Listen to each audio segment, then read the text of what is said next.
अस्सलाम वालेकुम वादाब। आप देख रहे हैं जेके न्यूज अपडेट में आपका मेजबान सजाद नाज़रीन। इस वक्त हम ठीक एमएलए डोडा महराजुद्दीन मलिक के साथ रूबरू हो चुके हैं और आपसे पहले भी हमने एक बार इनसे जो गुफ्तगू की थी वो बात भी पहुंचाई थी, लेकिन आज फिर हमने मौका इनसे जाना और बहुत सारी बातें जो है इनसे पूछेंगे। अगर आपका भी कुछ और पूछने के लिए होगा तो वो भी आइंदा आने वाले वक्त में पूछेंगे। फिलहाल आज जो माहौल बना है हमारे जम्मू कश्मीर का, उसी बारे में सब चीज़ें आप तक पहुंचाने की कोशिश करेंगे। फिलहाल आपका बहुत बहुत शुक्रिया जो इस वक्त दिया हमने। Thank you. तो आप मुझे बताइए, जिस तरह से ऑपरेशन सिंदूर जो है वो अगर बात करें तो हमारी गवर्नमेंट या हमारे मोदी जी की तरफ से चलाया गया, तो उसको किस तरह से देखते हैं आप? देखिए, देश का एक बहुत बड़ा वर्ग चाहता है कि पाकिस्तान को हम जवाब दें। सरकार ने फैसला लिया लेकिन बहुत जल्द खत्म किया। अमित शाह की एक बार मैं पार्लियामेंट की स्पीच सुन रहा था जिसने कहा था कि अगर 2 दिन और सीज फायर नहीं हुआ होता, 2 दिन और जंग चली होती तो शायद पीओके का फैसला हमने कर लिया होता। तो मैं उनको एक चीज बताना चाहता हूं कि आपने कहा था 2 दिन और अगर जंग चलती, वो तो 18 दिन चली थी, लेकिन आपने तो जो 2 दिन आपने मांगे थे कि 2 दिन के बाद फैसला हो जाता उस दौर के अंदर, आपने तो 2 दिन पहले ही बात खत्म कर दी। आपको मैंडेट मिला था, ठीक है, हमने जो है अपना जवाब दिया, लेकिन जवाब देने के बाद जो उन्होंने फिर से हम पे हमला किया, उसका जवाब बातचीत से हल नहीं होता। देखिए, हम सक्षम हैं, हम एक मुल्क के अंदर रह रहे हैं और अपने मुल्क की दिफा के लिए मैं आपको हकीकत बता रहा हूँ, हमें कोई भी कदम उठाना चाहिए था, क्योंकि हम कई सालों से इस चीज़ से जूझ रहे हैं, आतंकवाद से। और मोदी जी का नेतृत्व इसीलिए हुआ था, वोट इसीलिए दिए थे ताकि पाकिस्तान को ताकत से जवाब दिया जाएगा, लव लेटर ना लिखा जाए, अमेरिका हमारा फैसला ना करे और अमेरिका ये ना बताए कि हमें क्या करना चाहिए पाकिस्तान के साथ, या रुकना चाहिए या करना चाहिए। हमने अपने मुल्क की दिफा के लिए सरकार बनाई थी, लोगों ने मैंडेट दिया था भाजपा को, जिसमें वो नाकाम रही। जिस तरह से फायर बंदी की बात करें या जैसे ये पीछे अगर बात करें तो यूएसए से एक ट्वीट होता है, यूएसए डोनाल्ड ट्रंप की तरफ से, तो बहुत सारे लोगों ने जो उसका खैर मकदम किया। अगर बात करें तो हमारे चीफ मिनिस्टर ने भी इसका खैर मकदम किया। तो आप इस चीज़ का बोल रहे हैं कि हमारे पास जो है सक्षम है या बहुत सारी चीज़ें इसमें आती है, लेकिन बहुत सारे लोग जो है जंग के अंदर पिसते जाते हैं, बहुत सारे लोगों का नुकसान होता है। फिर अगर आपने कहा कि बहुत सारे लोगों ने इसका स्वागत किया, फिर जंग शुरू ही क्यों करनी थी? क्यों करनी थी? नहीं, ये तो पहलगाम का जो बदला लेना था। पहलगाम की भी क्यों हुआ? पाकिस्तान का नाम आप रैलीज में क्यों लेते हैं? पाकिस्तान को नीचा दिखाने के लिए आप क्यों लोगों को बेवकूफ बनाते हैं? आप क्यों कहते हैं कि हम लव लेटर नहीं लिखेंगे, हम ताकत से जवाब देंगे, नक्शे से उड़ा देंगे? क्यों बोलते हैं ये बातें? जब बाबा का बुलडोजर यूपी के उन गरीबों पे चलता है, पीला पंजा, तो ये क्या गरीबों को निचोड़ने के लिए भाजपा बनी है कि देश को बचाने के लिए? देश को इन्होंने लूट लिया और जिस देश को बचाने के लिए इनको सक्षम बनाया था, उस देश का सौदा अमेरिका में जाकर करेंगे और अपने लोगों को उजाड़ने में कोई कसर नहीं छोड़ेंगे। और आप कह रहे हैं कि जंग लोग नहीं चाहते। अगर जंग नहीं चाहते हैं तो फिर हल क्या है? आप मुझे बताएं ना। बातचीत तो पाकिस्तान मानता ही नहीं, इतने सालों से पाकिस्तान ने कोई बातचीत मानी? सीज फायर कोई पहली बार तो हुआ नहीं मोदी जी के दौर में। और जिस मोदी को हमने जाना था, जिस मोदी की बातें होती थी, आज वो मोदी, और आज ये इसके अधभक्त बताएंगे कि नहीं, जंग रोकना भी जरूरी था। मोदी जी ने 56 इंच का नहीं 58 इंच का सेना दिखाई, ये कोई तरीका है? अरे दो चीजें, लोग मुझे बोल रहे हैं ये इंटरनेशनल मसला, पंचायत नहीं है। दो बातें थी, या तो जंग करनी थी या तो नहीं करनी थी। इसमें क्या अमेरिका कौन सा इतना इंटरनेशनल है? दो बातों का ज्ञान आप लोगों के पास नहीं है। कोई भी आदमी जानता है जंग करनी चाहिए, नहीं करनी। अगर वही बात डोनाल्ड ट्रंप की जगह यहां का नागरिक नहीं लिखता, बहुत सारे लोगों ने अपनी बातें रखी, उन्होंने भी तो कहा था, कुछ लोगों ने जंग नहीं करनी, बहुत सारे लोगों ने कहा जंग करनी है। वो तो ये लोग भी कह रहे हैं हम ताकत से जवाब देंगे। अरे क्या बोल में क्या फर्क है? वो बोल डोनाल्ड ट्रंप के थे, वो ट्वीट डोनाल्ड ट्रंप के यहां से आया, उसके फोन से आया। आप देख लीजिए, ट्रेंडिंग में मिलियंस में बातें हुई है और लोगों ने अपने अपने बात रखी है। आप एक आम आदमी को इतना हकारत की निगाह से मत देखिए कि वो सक्षम नहीं है। और मैं एक कंसर्न एमएलए हूं, मैं एक पार्टी को रिप्रेजेंट करता हूं, मैं जम्मू कश्मीर का यहां का प्रेसिडेंट हूं, और आम आदमी पार्टी जो नेशनल लेवल की पार्टी है। और ये बताएंगे मैं पंचायत की बात कर रहा हूं, मैं पंचायत की नहीं, देश को बचाने की बात, उसका अहल हूं। और आप ये बताएंगे, कुछ लोग बोलते हैं जंग नहीं चाहिए। अगर जंग नहीं चाहिए तो फिर हमें भाजपा भी नहीं चाहिए। फिर पाकिस्तान के साथ बड़े बड़े रैलीज में हम ये करेंगे, नहीं बोला इन्होंने। पार्लियामेंट में इन्होंने नहीं बोला, तो फिर क्या जवाब दिया 2 दिन के अंदर? बस उसने कहा ट्रंप ने बंद कर दो। जब उसका ही सुनना था तो लोगों का क्यों नहीं सुना? नहीं, 26 का बदला लेने के लिए तो वो हो चुका था, लेकिन उसके बाद इससे पहले क्या आतंकवाद से लगातार जम्मू कश्मीर तो ज्यादा मुतासिर होता है। तो फिर क्या मोदी की सरकार थी? अरे मुझे वो मोदी चाहिए जो मोदी कहता था लव लेटर नहीं लिखेंगे। आज इस देश का प्रधानमंत्री कौन है? ये सवाल नहीं पूछा जाना चाहिए। और आपको क्या लगता है ये आतंकवादी हमला कोई पहली बार हुआ? और ये आतंकवाद पाकिस्तान को जवाब क्या 1971 में मोदी जी ने दिया, हमारे देश की सेना ने दिया। सेना सक्षम है। अगर आपने सीज फायर किया तो वायलेशन क्यों हुई? अगर पाकिस्तान अपनी मनमानी करता रहा और आप फिर भी बोल रहे हैं ट्रंप जी ने बोला है, ये कौन सा तरीका है? नहीं, एक बार आपको फिर से मैं रोकना चाहूंगा, जहां पर कि अगर प्राइम मिनिस्टर की बात कर रहे हैं, प्राइम मिनिस्टर ने यह भी बोला अगर पाकिस्तान की तरफ से गोली चलेगी यहां से गोला चलेगा, तो ये भी तो गोला कहाँ है? ठीक है, उन्होंने यहां घर में घुसकर हमारे निहत्थे लोगों को गोली मार दिया, ठीक। उसका जवाब हमने सिंदूर का ऑपरेशन करने के बाद 9 ठिकानों पे हमने हमला कर दिया, ठीक। मैं मानता हूं, मैं खुश था, मैंने कहा था इससे ताकत से जवाब देंगे। फिर पाकिस्तान ने जो रिटेलिएट किया, उसने 15 लोगों की जान नहीं ली। कितने लोगों की जान हुई है मुझे नहीं पता, लेकिन 10-15 लोग भी उसमें मारे। मैं वही कह रहा हूं, 10-15 लोगों की जान का पता चल गया उन 26 के अलावा जो पहलगाम में हुआ। लेकिन जब इन्होंने यहां से हमला किया तो उसके जवाब में 15 और लोगों की जान होगी, तो उसका जवाब कब दिया? जब इन्होंने सीज फायर किया, तो उसका उल्लंघन पाकिस्तान ने खुल के किया और मीडिया ने दिखाया। देखो सीज फायर करने के बाद भी पहले तो कह रहे थे घुस गए कराची में, फिर खुद ही कह रहे वही लोग जिन्होंने जंग छेड़ी, जिन्होंने जंग का माहौल बनाया। मैं तो चाहता हूं जंग, मैं तो जंग चाहता हूं, क्योंकि इसका हल जंग के अलावा नहीं है। और अगर आप जंग नहीं कर सकते हो, अगर इतनी बड़ी पॉलिटिकल पार्टी अपने देश को बचाने में सक्षम नहीं रहती है, अगर आप हथियार डाल देते हो, तो मैं कहता हूं कि आपका क्या काम? आपको अगर डोजर चलाना है तो डोजर के लिए आपको डोजर वो ठेकेदारी का काम करना है। देश को आप नहीं बचा सकते हो, देश को आप नहीं चला सकते हो, और पाकिस्तान को आप जवाब नहीं दे सकते हो। मोदी के अलावा 2014 से भी पहले हमने आतंकवाद को रोका है, हमने आतंकवाद की जड़ें हिलाई हैं और पाकिस्तान के मुंह पे पूरा तमाचा मारा है।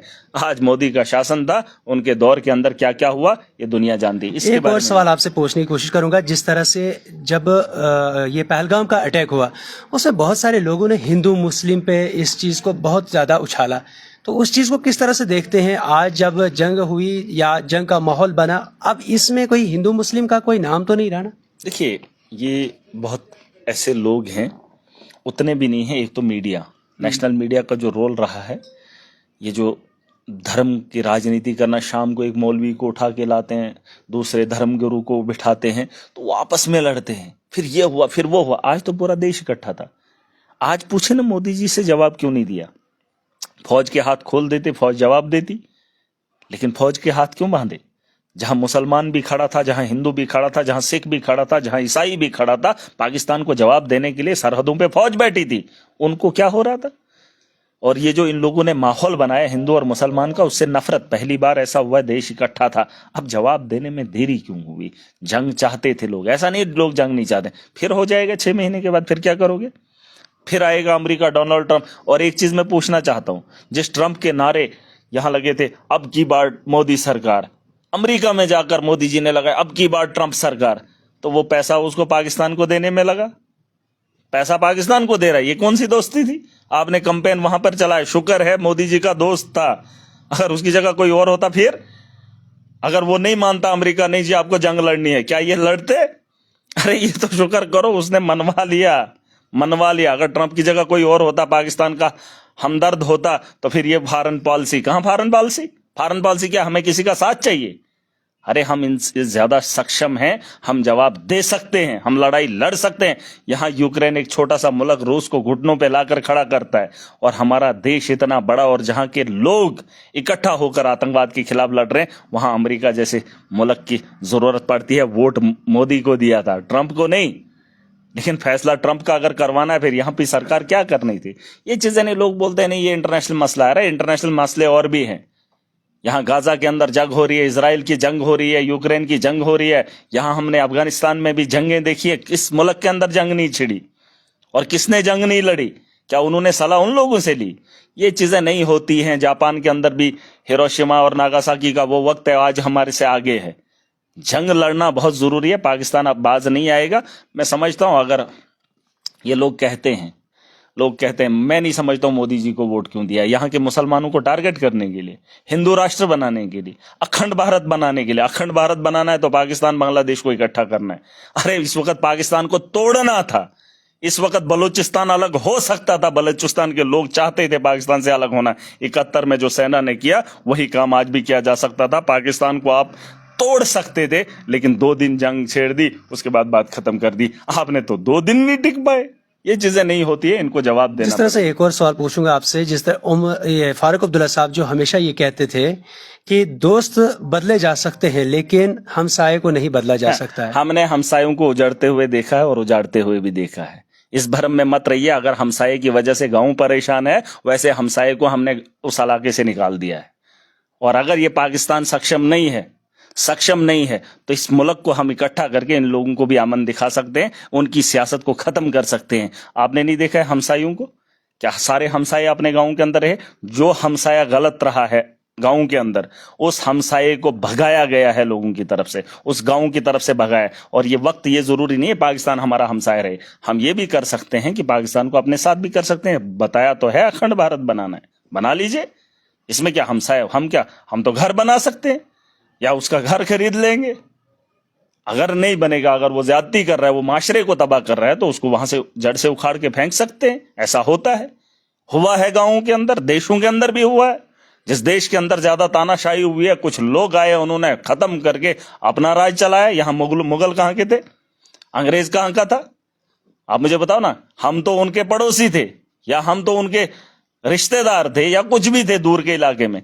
वहां अंग्रेज वहां से आकर हमारे मुल्क में राज करता है और हम बोलेंगे ये हमसाया है। और ऐसा हमसाया जो जीने ही नहीं देता है। अंग्रेज वहां से आकर हिंदुस्तान पे राज कर सकता है। मुगल कहां के थे? मुगल आकर इस देश के अंदर राज कर सकते हैं, और हम पाकिस्तान में जाकर राज नहीं कर सकते। हम उन्हें अपना बनाकर अपने परिवार का हिस्सा बनाएंगे और उनको ठीक करने का काम भी करना है। उनका अपना नजरिया, हमारा नजरिया। महबूबा मुफ्ती भी ये कहती थी कि पाकिस्तान के साथ बात की जा सकती है। अगर बात की जा सकती है, एक टेबल पे दोनों अगर ममालिक आते हैं, किसको करनी है? तो ज्यादातर जम्मू कश्मीर ही मुतासिर होता है ना। जम्मू कश्मीर के लोग ही इसमें ज्यादातर। जम्मू कश्मीर का लीडर मुतासिर नहीं है, आम आदमी मुतासिर है। ये अपनी अपनी रोटियां सेक रहे हैं। इनको सियासत करनी है, लोगों से कोई मतलब किसी को नहीं है। अगर लोगों से मतलब होता तो आज जम्मू कश्मीर के हालात ऐसे नहीं होते। कश्मीर के फैसले हमेशा जम्मू कश्मीर के लोगों ने माने हैं, चाहे वो जम्मू का हो, चिनाब वैली का हो, या खिताई चिनाब का हो। बात सुन लेना, कश्मीर से किया गया हर फैसला आज उन्हीं लोगों के फैसले के साथ हम भी हाथ से हाथ मिला रहे हैं। आप जब से देखेंगे जम्मू कश्मीर जब से सुर्खियों में रहा है, तो कश्मीर के लीडरशिप का फैसला हुआ है। और कश्मीर से जो फैसला हुआ है उस पे जम्मू के लोगों ने भी माना है, उसको खिताई जनाब ने भी माना है, और पीर पंजाल ने भी माना है। अब मुझे बताओ कि कब तक इनकी बातें सुनेंगे? उससे बात करनी, इससे बात करनी, बात तो हुई नहीं। लाखों लोग, हजारों लोग इसका शिकार हो गए। कितने घर उजाड़ दिए। मैंने कहा नौजवान जेलों के अंदर है, कोई आता पता नहीं है। अब बहुत सारे लोग कहते हैं नहीं ऐसे नहीं वैसा होना चाहिए। अरे यार, ये बातें मुझे मत बताओ। आतंकवाद कोई नहीं चाहता है, लेकिन जो सियासी जमातें हैं वो अपनी सियासत को बंद करें। जो जरूरियात की चीजें इस देश के अंदर होनी चाहिए। मैंने कहा मैं एक जंग लड़ रहा हूं। मैं पॉलिटिक्स में इसलिए नहीं आया हूं कि मैं हिंदुस्तान और पाकिस्तान और दुनिया की राजनीति करूं। मैं इसलिए आ रहा हूं, मैं जंग लड़ रहा हूं। मुझे स्कूलों की जरूरत है और स्कूलों का इंफ्रास्ट्रक्चर चाहिए। वो जंग हम नहीं लड़ पा रहे। मुझे हॉस्टल के अंदर इंफ्रास्ट्रक्चर चाहिए, वहां बेहतर इलाज चाहिए। हमारे पास डॉक्टर्स की कमी है, हमारे पास एम्बुलेंस नहीं है। कल एक लड़के की जान चली गई, उस लाश को उठाने के लिए हमारे पास एम्बुलेंस नहीं थी, और ये जंग की बात कर रहे थे, जंग की बात। और जिस जंग के लिए हमारे पास आम जिंदगी में, आम रूटीन में जिस हॉस्टल के अंदर एक मौत होती है, उसको उठाने के लिए एम्बुलेंस नहीं है। अगर जंग का माहौल बन जाता तो मुझे बताओ हम लोगों का क्या हशर होता, क्या हाल होता। ये लोग बात करेंगे अरे पहले जंग उनसे लड़ो। जो आपने बिजली का निजाम लाया, हर घर बिजली, हर घर जल, हर घर वो कुछ नल, कहां है वो? सिर्फ नल लगा है, जल नहीं दिखा। लोगों के अंदर हाहाकार मची हुई है। आप पानी नहीं दे पा रहे हैं, आप बिजली नहीं दे पा रहे हैं, आप स्कूल बेहतर नहीं कर पा रहे हैं, और आप हॉस्टल के अंदर एम्बुलेंस लाश उठाने के लिए नहीं दे रहे। तो आप कौन सी जंग लड़ोगे?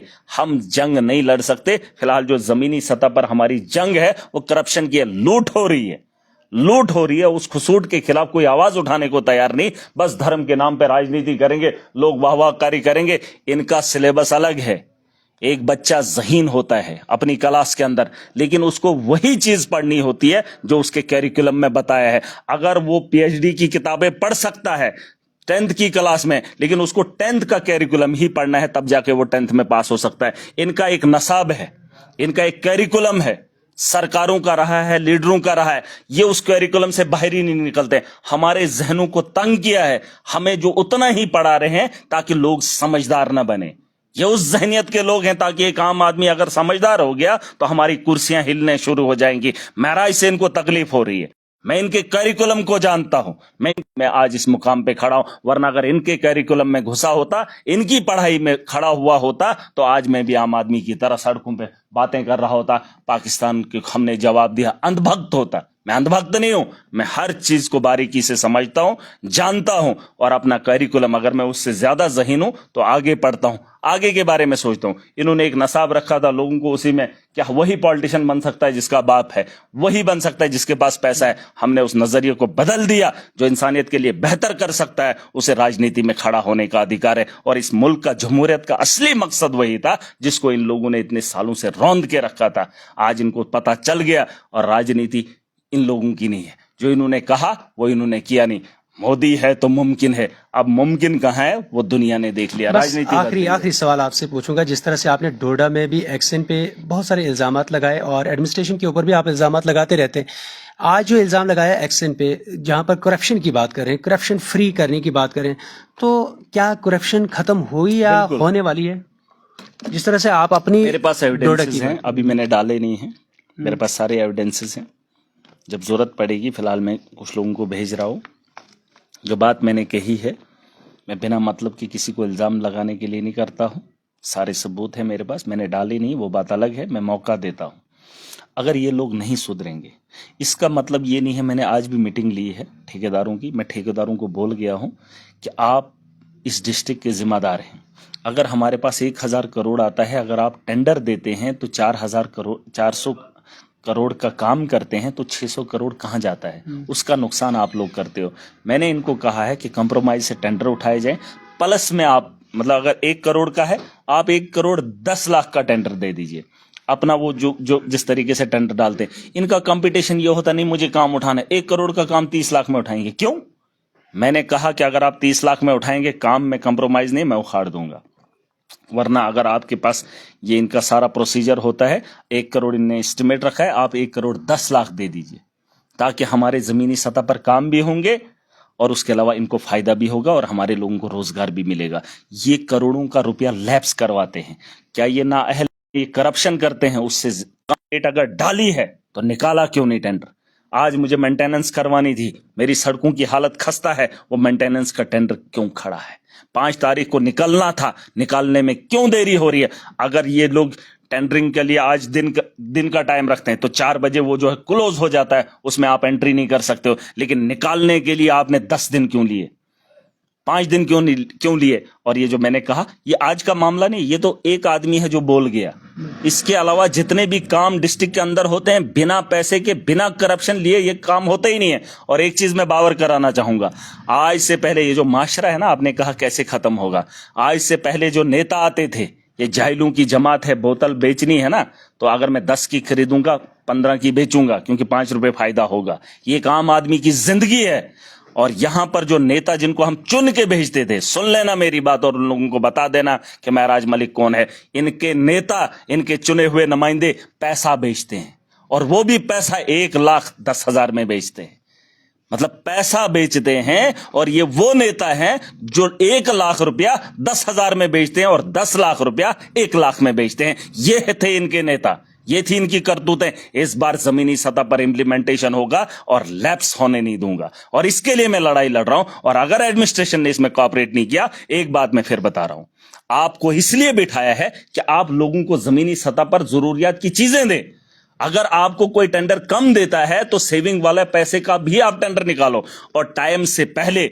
हमारे यहां कब काम होता है आपने नहीं देखा? मुझे कोई डिस्ट्रिक्ट डोडा का एक आदमी बता दे, नवंबर में टेंडर निकाल, बर्फ पड़ती है, फिर बोलते हैं सीमेंट वर्क बंद करो। हम इसको दिसंबर से पहले सारी पेमेंटें हो जानी चाहिए। अगर दिसंबर में कहीं कुछ रह जाता है, कोई लाइबिलिटी सेविंग रह जाती है, उसका टेंडर भी दिसंबर में करेंगे ताकि मार्च से पहले पहले हम सारा जमीनी सतह पर लगाएं। और मैंने एक आंकड़ा दिखाया था, सबसे ज्यादा पैसा लैप्स पिछले 5-7 सालों में हुआ है। क्या इस बात का जिम्मेदार कोई नहीं है?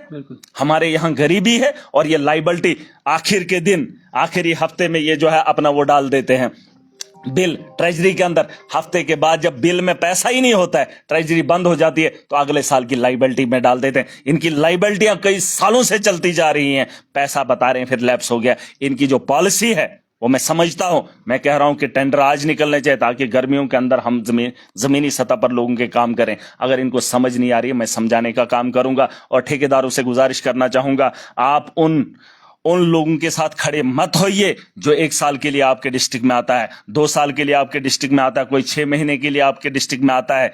मैं डिस्ट्रिक्ट डोडा का रहने वाला हूं, मैं इस कॉन्स्टिट्यूंसी का हिस्सा हूं, चाहे मैं रहूं या ना रहूं, एमएलए रहूं या ना रहूं, लेकिन फिर भी इन रास्तों से जरूर गुजरूंगा। जो यहां का बाहर का एक ऑफिसर है जिसके लिए आप लोगों को लुटवा करो, मैंने समझाने में ब्यूरोक्रेट्स का इस तरीके का साथ दोगे तो महाराज तुम्हें नहीं छोड़ेगा। दलाल मत बनो, तुम्हारी नस्लें भी तबाह हो जाएंगी। तुम डिस्ट्रिक्ट का भी खात्मा चाहते हो। और उन एडमिनिस्ट्रेटर को मेरी दुश्मनी नहीं है, अगर आपको बनाकर भेजा है कुर्सियों पे तो काम करने के लिए। अगर तुम काम करने में नाकाम होते हो तो यह मत बोलना कि महराज बोलता है।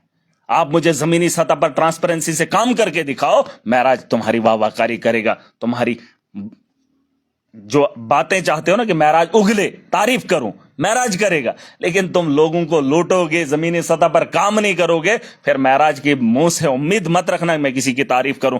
मैं बहुत बुरा हूं अगर तुम मेरे लोगों के लिए बुरे हो। मेरे लिए नहीं, मेरी आवाम के साथ इंसाफ करो। इस मुल्क को बेहतर बनाने का बेड़ा उठाया है। आज से पहले भी लोगों ने कुर्बानियां दी हैं। इस मुल्क के साथ साथ इस डिस्ट्रिक्ट को भी बेहतर किया है। यहां पर किसी ने कुछ किया है, वो लोग अगर नहीं है, लेकिन डिस्ट्रिक्ट की खूबसूरती में उन लोगों का योगदान है जो दुनिया से चले गए। आज की पीढ़ी, आज की जिम्मेदारी मेरे कंधों पे है। इससे बेहतर बनाने का बेड़ा उठाया हूं। और अगर आज के हालात में बेहतर नहीं कर पाऊंगा तो फिर कोसता रहूंगा। मौका है सब लोग मिलके, चाहे मुझे लोगों ने वोट दिया या नहीं दिया, अपने डिस्ट्रिक्ट के लिए काम करेंगे। हमने डिस्ट्रिक्ट का पैसा लुटवाना नहीं है इन ऑफिसरों के लिए, अपने काम के लिए। बस हमें काम मिलना चाहिए, बाकी बाहर में जाए। ये काम मैं करने दूंगा। अगर किसी ठेकेदार ने गलती की, लो टेंडर दिया और उसके बाद जमीन पे काम नहीं किया, मैं उसको छोड़ने वाला नहीं हूं, ये बात याद रखना। और मैं इसमें बहुत बुरा हूं, आपने देखा, फिर मैं जेसीबी लगाकर उस काम को उखाड़ने का भी काम करता हूं। फिर मैं उठने नहीं दूंगा। कंप्रोमाइज कीजिए, 1000 से ऊपर काम है डिस्ट्रिक्ट डोडा के अंदर, उतने ठेकेदार नहीं है। कंप्रोमाइज में काम उठाइए, ठीक है। एबो रेट दे दीजिए ताकि आपको पैसा मिलेगा। जितना आप पैसा ले रहे हो है, अगर जितना कम आप दे रहे हो उतना अगर जमीन पे लगाओगे, उससे लोगों के मसाइल हल हो जाएंगे। आपको पैसा बचेगा, मुझे उसमें नाराजगी नहीं है। उसका एक तरीका रहता है। अगर कोई 10 रुपए की चीज खरीदता है तो उसे भी फायदा होना चाहिए। गवर्नमेंट में टैक्स भी देना है, उसने अपने परिवार भी पालना है, वो ठेकेदारी है। लेकिन आप अगर नीचे आ जाओगे, फिर आवाम को लूटोगे, जमीन पे काम नहीं करोगे। महराज उस किस्म का नेता नहीं है। और मैंने कहा है, राजनीति बदलने आया हूं। मैं वो नेता नहीं हूं जो लाख रुपए का काम 10,000 में बेचता है, ठीक है। बोतल आम आदमी को बोलो 10 की 5 में बेचे, नहीं बेचेगा। लेकिन जिसको उसने वोट दिया है, उसने लाख रुपया पैसा 10,000 में बेचा है। मैं वो नेता नहीं हूं। मैं सिस्टम को बदलने आया हूं और सिस्टम को ठीक करके जाऊंगा। चलिए, बहुत बहुत शुक्रिया। नाज़रीन, आप देख रहे थे, ये हमारे साथ महराजुद्दीन मलिक, एमएलए डोडा। बेबाकी से जो भी बात पूछी हमने, उन्होंने जवाब दिया। लेकिन आपकी क्या राय है, आप भी जरूर कमेंट बॉक्स में अपनी राय दे सकते हैं। मुझे दीजिए इजाजत। अल्लाह हाफिज।